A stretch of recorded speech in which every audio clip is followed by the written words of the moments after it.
Humilité et tolérance. Évangile de Jésus-Christ selon saint Luc, chapitre 9, versets 46 à 50.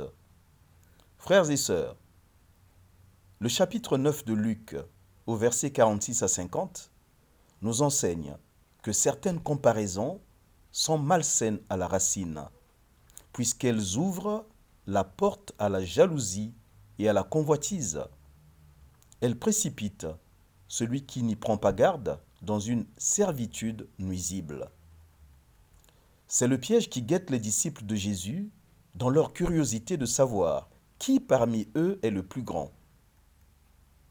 Leur initiative et leurs critères de jugement sont viciés, parce qu'ils sont suscités par le désir de paraître, le m'as-tu vu, comme l'on dit souvent. Cependant, la réponse de Jésus désillusionne les disciples.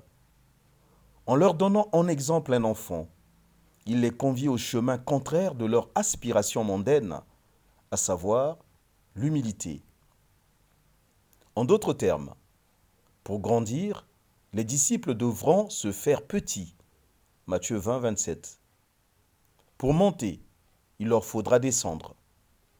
C'est la logique du grain de blé tombé en terre qui donne du fruit. Jean 12, 24. Là est le chemin le plus approprié pour l'accession à la grandeur. Et lui-même Jésus en est l'expression par excellence, comme le rapporte Philippiens chapitre 2, versets 6 à 11. Lui qui est de condition divine s'est dépouillé lui-même en prenant la condition de serviteur. Il s'est humilié en faisant preuve d'obéissance jusqu'à la mort sur la croix. Ainsi, il a été exalté et Dieu lui a donné le nom qui est au-dessus de tout nom, afin qu'au nom de Jésus, chacun plie le genou dans le ciel, sur la terre et sous la terre, et que toute langue proclame que Jésus est Seigneur à la gloire de Dieu le Père.